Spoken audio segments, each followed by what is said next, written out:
terkasih, mari kita sama-sama bawa hati kita untuk memuji dan menyembah Tuhan. Kita bersyukur pagi hari ini kita ada, sebagaimana kita ada itu semua karena kebaikan Tuhan.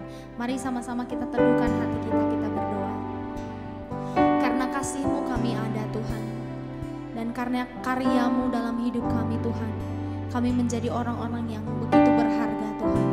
Ini hidup kami Tuhan, kami serahkan hidup kami kepadamu sepanjang hari ini.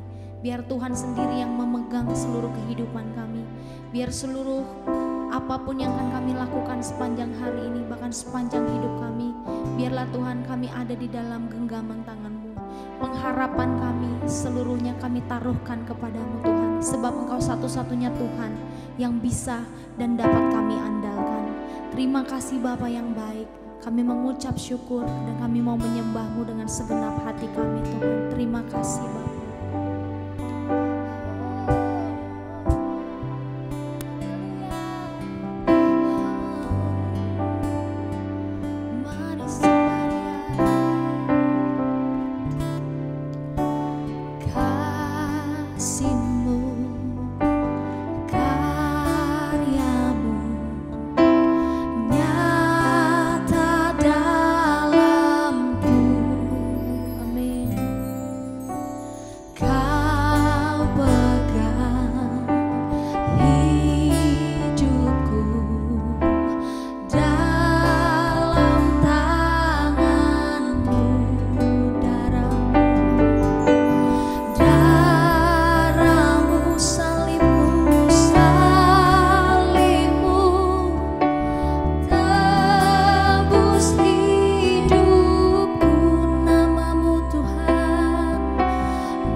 ada sukacita? Ya, terima kasih ya buat kesempatan yang diberikan buat saya untuk bisa sharing firman di tempat ini ya. Wah, spesial ya, inilah hari ulang tahun gereja yang ke-16 tahun.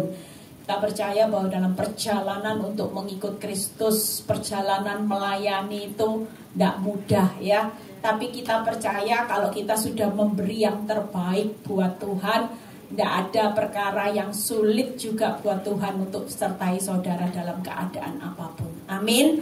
Ya, terima kasih. Nama saya Ibu Eli ya, mungkin sudah sebagian kenal karena saya juga sudah lama pelayanan di Bali, hampir 6 tahun ya. Saya punya 3 anak dan 1 suami. Saya hari ini dapat tema tentang family. Wah, keluarga itu tidak gampang saudara, apalagi di masa-masa yang sulit, di masa-masa yang begitu hari ini banyak godaan ya. Terutama banyak rumah tangga dihancurkan, bukan hanya perkara perselingkuhan, tapi perkara yang namanya beda pendapat ya. Perkara yang kecil aja hanya karena nggak ada kecocokan setiap hari, adanya satu ketegangan, masalah yang kecil itu jadi masalah yang besar. Hari ini saya akan berkhotbah bagaimana keluarga itu harus hidup di dalam kasih Kristus ya. Kita percaya bahwa tanpa kita melibatkan kasih Yesus yang tulus, tidak bersyarat, tidak ada motivasi. Artinya gini, dalam setiap rumah tangga kita bisa mempertahankan sampai akhir ketika kita mengasihi pasangan kita itu tanpa menuntut balas. Tapi kalau kita mengasihi pasangan itu banyak menuntut, kok aku tidak diperhatikan, aku sudah siapin makan, tidak dimakan, aku sudah masakin, dicacat lagi ya. Kalau itu hanya dalam kehidupan kita jengkel, kita marah, kita tersinggung dan sebagainya, maka ini adalah alat yang ampuh untuk iblis menghancurkan setiap rumah tangga. Itu sebabnya kita percaya bahwa, buka dulu di Amsal 11 ayat 29a ya. Kita mau baca ayat ini. Amsal 11 ayat 29a. Siapa yang mengacaukan rumah tangganya akan menangkap angin. Ya, lihat ya, kenapa banyak rumah tangga nggak merasakan berkat. Kenapa? Karena setiap kali mereka berusaha untuk tidak membangun, mempertahankan rumah tangga, tapi hanya karena masalah sepele, harga diri cenderung dibuat masalah. Masalah nggak dikatakan hari ini mungkin suami kurang memuji istri dan sebagainya, kita lebih baik bertengkar cekcok. Itu sebabnya ketika saya mengerti firman ya, saya sendiri juga ditempa proses Tuhan jadi hamba Tuhan tuh karena masalah rumah tangga loh ya. Saya ngalami badai dalam rumah tangga waktu saya memasuki pelayanan tahun kedua. Jadi waktu hidup saya nggak melayani Tuhan, semuanya aman, baik-baik, damai, sejahtera, hidup sebagai istri dicintai suami. Tapi pada waktu tahun kedua saya melayani Tuhan, di situ Tuhan izinkan proses rumah tangga saya ya.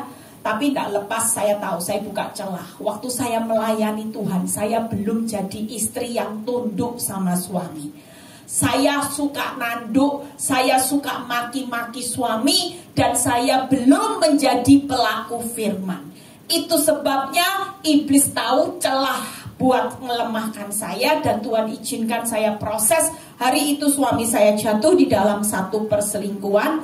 Yang saya ingat, Tuhan cuma ingatkan gini, suamimu sudah mengacaukan rumah tanggamu, sehingga hari ini dengan perselingkuhan rumah tangga saya yang tadinya aman-aman jadi kacau balau. Tiap hari isinya cuman pertengkaran. Tiap hari saya berusaha jadi detektif, sampai ndak konsen untuk doa, mau baca firman. Yang dibingungi tiap hari saya cari data, kemana suami saya. Saya mulai jadi detektif, lacak rekening keuangannya ini, transfer kemana saja. Itu setiap hari, sampai saya sadar bahwa Tuhan cuma mengingatkan hidup saya. Kalau engkau sebagai partner daripada teman sekutu suamimu, hari ini engkau gak punya pegang tonggak iman, maka rumah tanggamu akan hancur. Hidupmu hanya akan menangkap angin. Itu sebabnya ketika saya sadar bahwa Tuhan memberikan saya satu tongkat, Tuhan bilang ini, kalau engkau pegang tongkat imam dan engkau berdiri menggantikan imam, engkau ambil alih dan engkau tetap berfungsi sebagai istri penolong, engkau tidak perlu lagi membuat rumah tanggamu kacau balau. Hari itu saya diberi tips sama Tuhan supaya hari itu rumah tangga saya bisa mengalami damai di tengah suami saya yang selingkuh, yaitu Tuhan memberikan tip bisu tuli buta. Itu tip yang saya pegang dan itu dicontoh banyak ibu-ibu yang menjalani proses bisu tuli buta itu banyak mengalami kemenangan. Kenapa? Karena rumah tangganya yang tadi menangkap angin jadi menangkap rencana Tuhan yang besar. Amin. Amin saudara. Hari itu saya praktek 10 tahun yang lalu. Saya total bisu tuli buta. Karena kepadamu Tuhan aku berharap. Itu di Mazmur 38 ayat 13-16. Waktu saya mulai praktek, saya mulai tangkap saudara. Ternyata di balik perselingkuhan suami saya sampai punya 2 anak, di situ Tuhan punya rencana yang besar atas hidup saya dan seisi rumah saya. Tadinya saya seorang ibu sosialita, pengacara, pengangguran, banyak acara yang gak jelas. Gosip sana, gosip sini, ngopi sana, ngopi sini, shopping sana, shopping sini, ngabisin uang suami. Itulah pekerjaan saya. Tapi hari ini berkat suami yang selingkuh, Tuhan ubah. Tadinya mungkin kalau saya tidak taat sama firman Tuhan, saya ajak terus suami saya boxing, saya mungkin bisa tuntut cerai, mungkin saya bisa balas suami saya. Ibu sosialita lingkungannya bilang apa? Kalau suamimu bisa laku, tunjukkan kamu bisa laku. Wah, emansipasi wanita.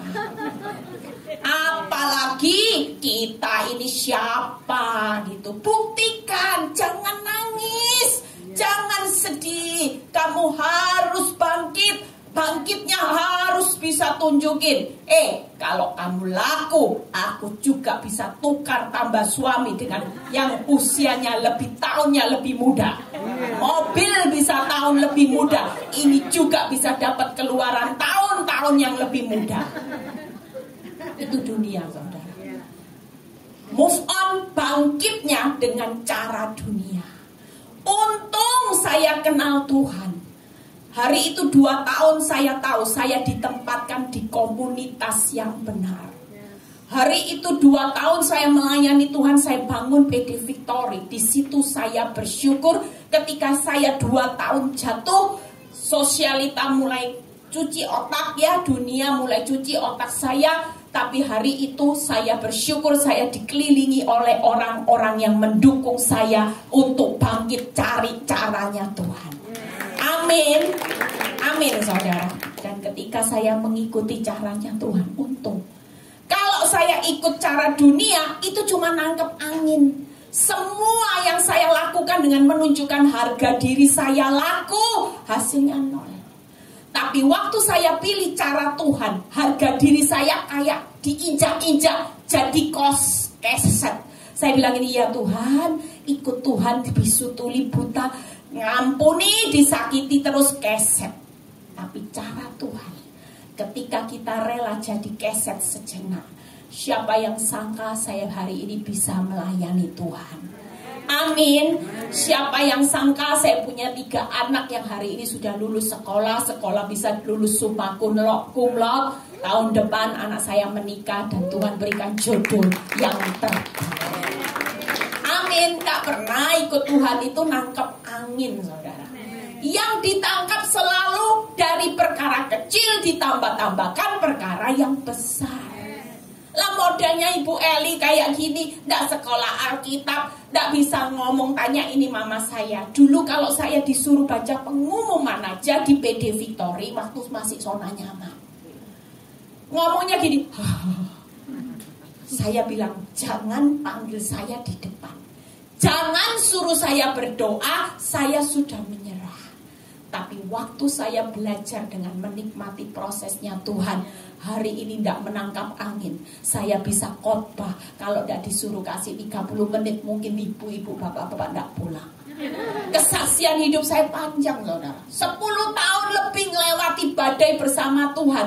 Wow, babak belur di awal. Tapi ketika Tuhan sudah mengangkat hidup saudara dan saya, tidak ada satu tangan pun yang bisa merendahkan. Amin.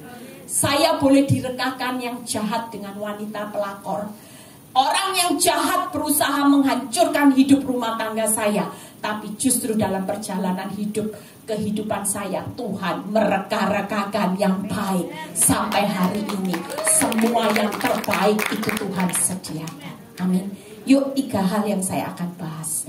Hari ini kalau kita mau rumah tangga kita tangkap sesuatu, jangan bangun rumah tangga nangkepnya angin. Anak-anak nangkep angin, seisi rumah nangkep angin. Kalaupun kita punya pasangan yang gak sempurna, kita yang rohani, kita yang mengerti kebenaran firman, kita gak mau ikut-ikutan terpancing emosi sehingga semuanya mengacaukan rumah tangga. Suami istri menangkap angin sehingga keturunannya juga menangkap angin. Buat hidup saya, ketika saya mengerti firman, saya ambil tongkat imam suami saya. Suami saya sudah gagal mengacaukan rumah tangga, tapi bukan buat saya. Saya tetap jadi tiang yang kuat sehingga seisi rumah saya itu tidak akan hancur. Bahkan salah satu anak saya juga ambil sekolah Alkitab. Itu luar biasanya. Bahkan yang membuat saya 15 tahun saya bergumul. Saya menikah dengan suami yang anti orang Kristen, benci orang Kristen. 15 tahun waktu saya dicintai suami, saya cuma nangis gini, Tuhan, ini suami baik, kalau mati kemana ya Tuhan? Itu terus yang saya tangisi. Tapi Tuhan itu turut bekerja dalam segala keadaan hidupmu, mendatangkan kebaikan. Ternyata waktu suami saya jatuh selingkuh sampai punya 2 anak, itu titik balik dia menerima Yesus sebagai Tuhan dan Juru Selamat.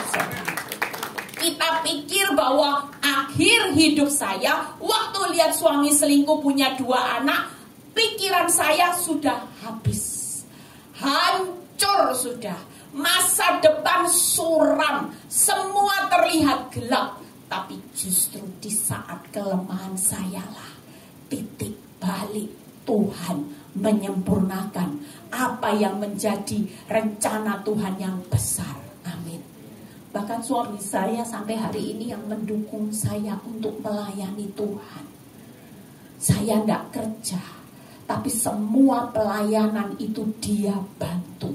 Dulu boro-boro tahu mau buka PD di rumah, diusir saudara. Dia bilang, ini kamu jangan macam-macam. Kalau kamu mau adain persekutuan doa, jangan di rumah ini. Tapi hari ini dia bisa support saya. Orang bilang mana mungkin, tapi bagi Tuhan tidak ada yang mustahil. Amin. Yuk kita lihat quote-nya. Bagaimana sih kita gampang kok. 3 tip kalau saudara pingin rumah tangga saudara tangkap sesuatu. Yang pertama yaitu kita harus hidup rukun bersama. Ini hal yang simpel tapi saudara sulit lakukan. Yuk kita baca ayatnya. Mazmur 133 ayat 1 sampai 3. Mana ini? Nyanyian ziarah Daud, sungguh alangkah baiknya dan indahnya apabila saudara-saudara diam bersama dengan rukun, seperti minyak yang baik di atas kepala meleleh ke janggut Harun dan ke leher jubahnya, seperti embun gunung Hermon yang turun ke atas gunung Sion. Sebab kesanalah Tuhan itu memerintahkan berkat kehidupan untuk selama-lamanya. Artinya hari ini yuk kita tahu kata kuncinya, yaitu diam bersama dengan rukun. Jadi kalau rumah tangga diam bersama, tapi yang satu tidur adep tembok kanan, yang satu adep tembok kiri. Tiap hari cekcok, bertahan hanya untuk anak demi anak. Satu tidur di lantai 2, satu tidur di lantai bawah. Percayalah, kita tidak akan menikmati yang namanya berkat kehidupan untuk selama-lamanya. Kalau sudah selama-lamanya berarti keturunanmu itu pasti diberkati. Amin. Hanya karena kita bisa diam, rukun bersama. Waktu saya ngerti firman, saya nggak mau bertengkar. Dulu tiap hari rumah tangga kami seperti neraka. Tiap kali ada bukti, saya pasti bilang ini apa? Ini apa? Nah, itu saya dulu. Jadi kalau saya ada bukti, begitu suami saya mulai masuk dalam rumah, saya sudah langsung, kamu dari mana? Nah itu, premannya keluar. Tapi waktu Tuhan ingatkan hidup saya, selama kamu jadi istri cuman menghakimi suamimu, cari detektif, berusaha jadi detektif, dapat bukti supaya punya cara menghakimi, maka kamu tidak akan menikmati berkatku. Termasuk berkat kehidupan buat keturunanmu. Jadi waktu itu saya mengerti firman, saya mulai belajar total. Ada bukti buruk, saya diam. Saya dapati sesuatu yang saya dengar dari seseorang yang bertemu suami saya dengan wanita itu, saya tetap bisu. Saya dulu kalau marah, suami saya ada bukti, muka saya kudanil. Tapi sejak saya mengerti firman Tuhan bilang gini, wajah itu mulai berubah. Hatimu tidak bisa mencuri. Kalau kamu berusaha untuk menjaga hati, tapi wajahmu tetap seperti ini, berarti iman tanpa perbuatan mati. Saya tanya sama Tuhan, gimana caranya menyambut suami yang selingkuh Tuhan? Tetap berikan tebar pesona. Oh, tebar pesona Tuhan. Aduh, kalau tidak ada bukti Tuhan, tidak apa-apa. Kalau transfer berhasil terus, tiap bulan lancar jaya, tebar pesona gampang. Jujur, tidak gampang saudara. Ini bukti foto kirim, ngomongnya meeting, tapi ternyata berdua makan. Teman saya kirim, aku ketemu suamimu makan berdua loh, mesra lagi. Waduh, sudah berdua, mesra lagi. Panas hati ini. Maunya begitu keluar, saya dikirim foto maunya. Saya tanya, dari mana gitu? Oh tadi meeting, tadi ketemu temen ini loh. Dalam hati saya, kamu ya. Tapi ingat bisu. Diam lo ya, rukun lo bersama. Berkatmu akan tercurah. Kamu mau kehilangan berkat atau aku tambahkan berkatmu setiap hari? Tuhan nilai tidak hidup saya. Waktu ada bukti sesuatu memaksa saya untuk marah, di situ saya bisa kendalikan kedagingan saya. Maka saya percaya berkat saya pasti ditambah-tambahkan. Amin. Dari situ saya mulai belajar. 1 bulan gagal kadang-kadang. 2 bulan masih bisa gagal, tapi tingkat kegagalannya mulai berkurang. 3 bulan mulai berkurang. Setelah 5-6 bulan saya berhasil dalam setiap keadaan. Saya bisa tebar pesona. Amin saudara. Itu yang pertama. Yang kedua ya, jadi hari ini ibu-ibu, bapak-bapak kalau kepingin gak nangkep angin ya, ini masa sukar. Saudara tahu investasi semua hari-hari ini susah. Saudara mau investasi apa? Yang menjanjikan keuntungan besar, kabur, tutup semua. Yang investasi butuh kesabaran, sulit juga. Orang banyak mengalami masa suka, tapi Tuhan ingatkan saudara, ada investasi yang menjanjikan semuanya ditambah-tambahkan, yaitu kejarlah kerajaan Allah dan kebenarannya. Ini waktunya. Saudara harus buktikan kebenaran firman. Waktu hidupmu kejar kerajaan Allah dan hidup nabur benih kebenaran. Tidak ada janji Tuhan semuanya dikurangkan. Tidak usah cari investasi yang aneh-aneh. Investasikan hidupmu, buktikan Dia Allah yang luar biasa akan memelihara hidupmu menurut kekayaan dan kemuliaannya. Amin. Waktu hidup saya praktek, saya terus yang kedua, yuk kita praktek ya. Jadi ibu-ibu, bapak-bapak hari ini mulai praktek. Pokoknya ingat, ketika kita bisa menciptakan keadaan yang rukun dia bersama, maka investasimu pasti menangkap untung, bukan sia-sia.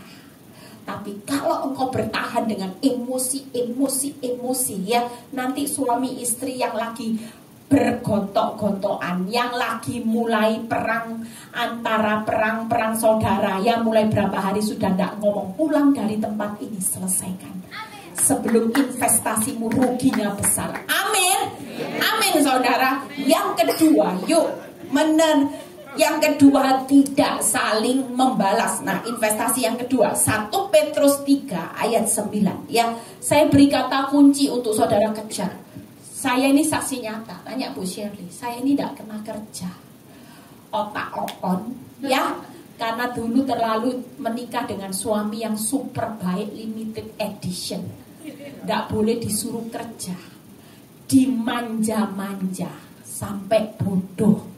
Masak nasi goreng tanpa minyak saudara ya. Waktu suami selingkuh deredek dah. Oh deredek saudara. 3 anak saudara, ndak bisa apa-apa. Coba saudara, apa ndak putus asa? Oh putus asa saudara. Untung saya ndak bunuh diri. Tapi ketika saya mengerti firman, saya mulai bilang ini, Tuhan aku ingin buktikan firman-Mu ini ya dan amin. Kalau aku praktek firman, lo Tuhan pelihara hidup saya. Apa yang hilang di tahun-tahun lalu dicuri oleh wanita tobat itu, wanita pelakor itu, Tuhan kembalikan tahun ini berlipat-lipat saudara. Tidak ada yang hilang saudara. Amin. Itu karena saya buktikan, saya tidak mau nangkep angin. Saya tiap hari mau jarang berkatnya Tuhan dengan perbuatan saya. Yang kedua, tidak saling membalas. Dan janganlah ini ya, membalas kejahatan dengan kejahatan, caci maki dengan caci maki, tetapi sebaliknya hendaklah kamu memberkati, karena untuk itulah kamu dipanggil, yaitu untuk memperoleh apa lagi? Berkat lagi. Lah ikut Tuhan tuh enak loh, sudah dikasih rahasianya. Nggak nangkap angin, dapat berkat. Lah tapi masalahnya ibu-ibu kalau dikatai bapak-bapaknya, memang otakmu itu otak bodoh sendiri, ya sudah tidak dapat berkat. Ini loh, kita itu dipanggil untuk memperoleh berkat. Jadi setiap kita hari ini sudah tidak usah saling membalas. Mulai sekarang ibu-ibu, bapak-bapak, di dalam rumah tangga selain bisa diam rukun bersama, tidak usah balas. Sudah kalau dikatai masakanmu udah enak masakannya tetangga, diam saja. Dikatai badanmu melebar kanan kiri, diam saja, besok diet. Ya, nggak usah cari solusi. Berkata, kamu kira kamu kegantengan apa? Kamu kira kamu wajahmu seperti apa? Ya, jujur kemarin saya ketemu seorang ibu, saya ketawa. Dia bilang ini, Bu Eli, saya habis ngatain suami saya. Suaminya itu sudah 60 lebih. Satu kali dia itu siapin makanan. Dia bilang ini, Pak, makan apa? Sudah aku masakin. Mau soto, ada rawon, sudah. Saya sudah beri yang terbaik. Saya siapin, saya masak sendiri. Tahu Bu Eli, tidak dijawab. Sampai berulang kali tidak dijawab. Dia cuma jawab ini, kamu Kamu ini udah usah banyak mulut, siapin sudah, udah usah banyak tanya, nanti saya makan sendiri. Saya jengkel Bu Eli, saya jengkel. Terus kamu bilang apa? Saya bilang gini, Papa, kamu kalau ngomong tuh yang sopan dikit. Aku ini istrimu. Lah kamu ini ya mbok inget toh, kamu ini sudah umur 60 lebih, hampir 70, sudah mendekati bau tanah. Jangan jahat-jahat sama istrimu. Ya ampun, suaminya malah muara. Suaminya balas, aku doakan kamu mati duluan, bukan aku yang mati duluan. Dari perkara nasi rawon, nasi soto, sampai saling mengutuk mati duluan. Coba saudara, kira-kira hidup rumah tangga seperti ini bisa memperoleh berkat enggak? Orang Kristen loh saudara. Haleluya, puji Tuhan. Tapi waktu keadaan ini dipaksa untuk dia balas, dia marah. Makanya sekarang sudah mulai hari ini praktek hal yang simpel. Nanti seluruh rumah tangga di tempat ini diberkati Tuhan. Amin. Diam rukun bersama, enggak usah balas. Mulai sekarang dikatai apapun, puji Tuhan, haleluya. Bapak-bapak juga, kalau istrinya lagi cerewet, stereonya rusak, enggak usah dibales. Ya, anggaplah istrimu lagi bad mood, ya sudah. Amin. Supaya berkatmu juga tidak hilang. Panggilan berkat itu waktu dicaci maki itu loh. Waktu ada orang jahat itu waktunya engkau diberkati ketika tidak membalas. Tidak usah balas sekarang, diam. Setiap kali mulai pasang prinsip, kalau dimaki-maki berkat. Nah itu. Jadi hati ini juga gembira. Dimaki suami, diberkati Tuhan. Amin. Lu enak loh saudara kalau praktek. Yuk yang ketiga ya. Saya mungkin tidak cukup untuk membahas semua topik. Poinnya saya ambil garis besarnya aja ya. Menerima apa adanya. Yuk yang menerima apa adanya. Jadi hari ini menerima apa adanya, Roma 15 ayat 7. Jadi 3 tip ini aja.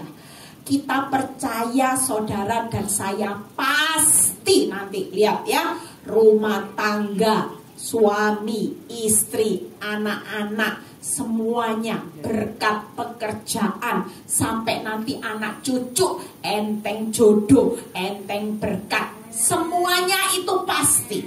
Amin. Roma 15 ayat 7 yang terakhir. Sebab itu terimalah satu akan yang lain, sama seperti Kristus juga telah menerima kita untuk kemuliaan Allah.